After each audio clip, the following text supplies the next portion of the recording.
I'm gonna give you the ultimate tour of this city. They really established something right here. This is definitely a good option for you to explore Kuala Lumpur. For this video, I traveled 30 minutes down south to the administrative capital of Malaysia. I am in Putrajaya, and in this video, I'm gonna give you the ultimate tour of this city. It's a fairly new city, established in the late 90s, therefore a very modern city. I would love to show you and take you around. I've organized this trip together with Trike. They have these electric scooters all over Kuala Lumpur city. There are also a few electric motorbikes available. We are going to experience this city like no one else have done before. It's going to be a fantastic day with a lot of beautiful new architecture. I tell you a little bit more about what the city is about, and we're just gonna absorb the beauty of this city. We're approaching Putrajaya Square and we're turning left here to go to the first stop, the beautiful Putra Mosque. It is possible to worship over here, but it's also possible, this is what I'm doing today, is admiring the beauty of the architecture. They really established something right here. We are just entering the mosque from the front entrance.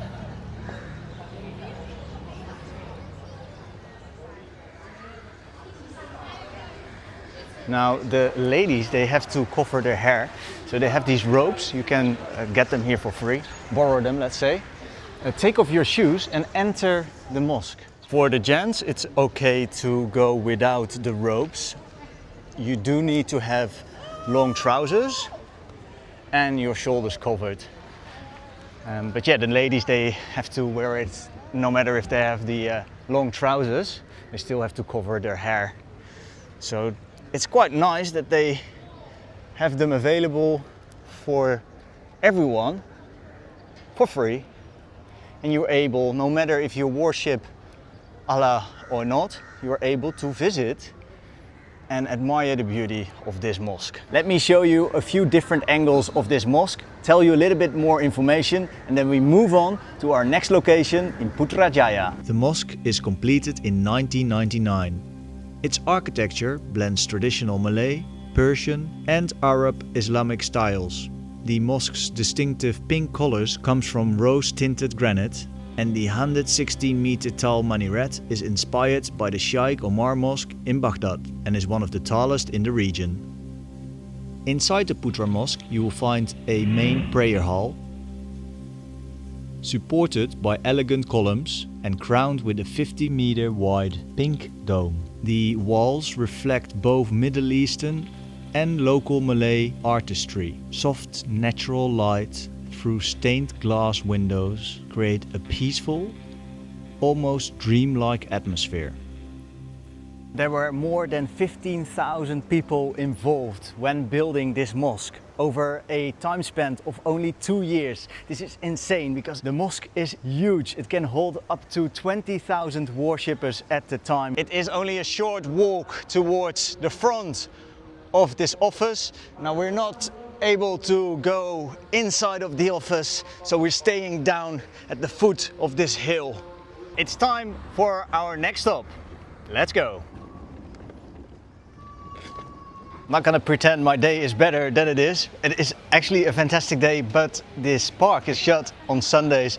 I'm filming this on a Sunday. There is a closed gate and I'm not able to show you the park. Over here it shows the agricultural heritage of Malaysia. I thought it would have been fun to pay a visit. We leave that for next time. Let's crack on to the Botanical Garden.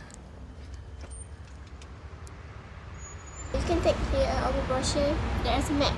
Okay, thank you. The botanical gardens are actually free to visit. They also gave a brochure where you can actually have a look on the map. I'm just sitting in the center here. They welcome you and they have some extra information, not only on the brochures, but also on several signs. Learn about what fruits they have in Malaysia. We can find several flowers here. Okay. Just walking outside of that information center. There are actually a few monkeys being cheeky, trying to score some food, but please do not feed any wildlife while you're here. You'll be able to find different monkeys, different species here as well. It's the dusky leaf monkey.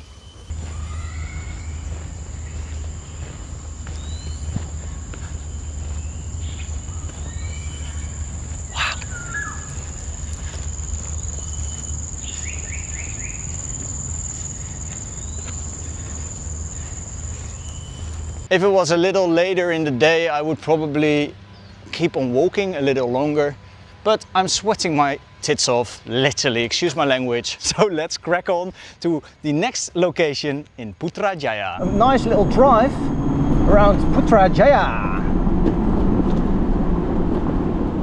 So this bike has 3 gears, the first gear, the second and third. Basically you can switch it by pressing the buttons. It's a beautiful day to drive around, little overcast. It is very common during most of the year that in the evenings there are showers. Sometimes in the raining season it can rain for the entire night. There we are, the Seri Wawasan Bridge. It is designed to look like a sailing ship. This is the Millennium Monument to mark the new millennium. I cannot leave this out of the video. We are passing a replication of the Hobbit house. I believe the original one is in New Zealand. Most of the activities and most of the buildings that we've been entering, they're free of charge. So except from the quite extreme heat, I don't think there is a good reason to skip Putrajaya. Look how beautiful this is, ladies and gentlemen. And then again, I'm pretty amazed. We are all alone right here, right now. Guys, this is Putrajaya on a beautiful sunny day in Malaysia, just 30 minutes away from Kuala Lumpur. I have to say, if you come here by bus, it can take 2 hours if the traffic jam is quite bad. While we're walking up the monument, we can see a timeline of Malaysia, our Independence Day, the Dutch Independence Day, or at least Independence Year, but the Malaysian Independence Year is happening a little bit down the line, right here. 1957, a important year. The first Prime Minister was Tunku Abdul Rahman Putra. The name Putrajaya is named after the first Prime Minister. Putrajaya is meaning the victory of the prince. And the best thing out of all, they also have McDonald's. I'm just joking, I don't think it's the best thing at all, but after 4 days of Asian food, I don't mind a burger at all.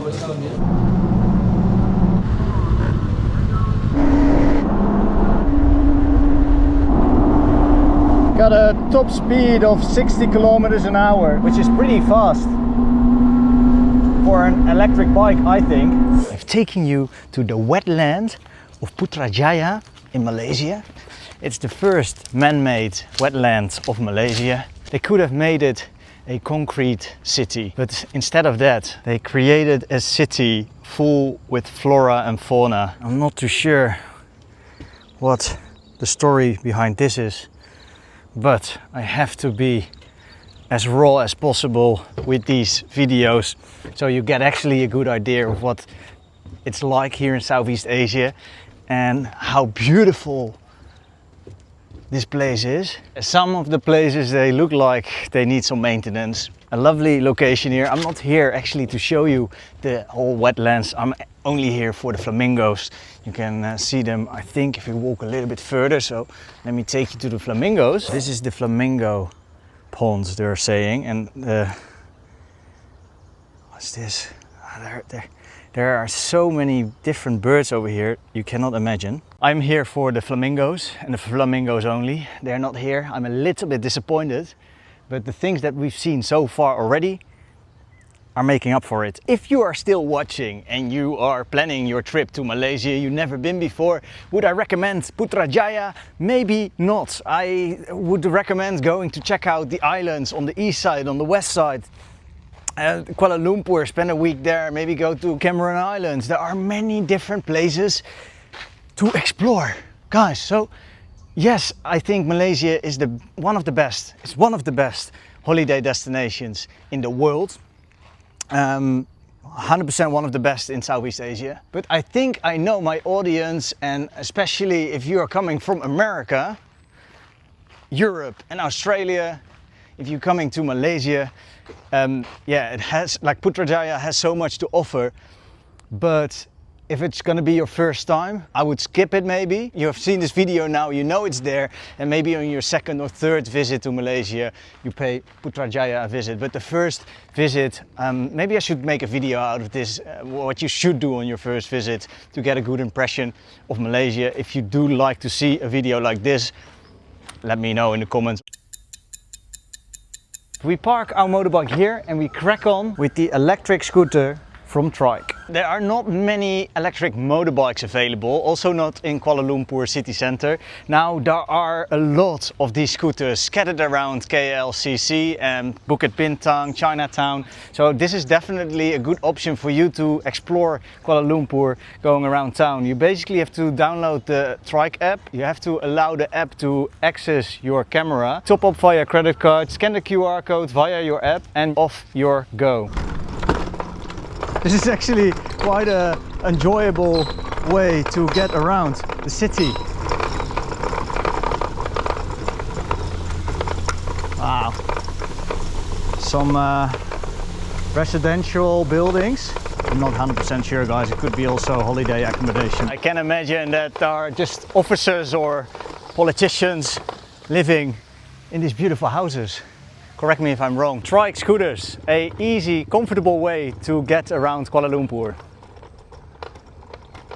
I'm leaving the scooter from Trike behind here at Ayer at 8. This is the perfect place to have dinner. There are about 100 restaurants which you can choose from.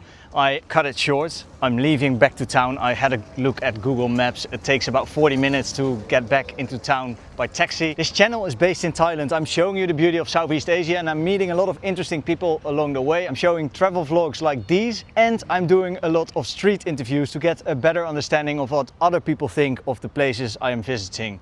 Thank you all for watching till the very end. I'd like to say from Putrajaya, bye for now and stay champ.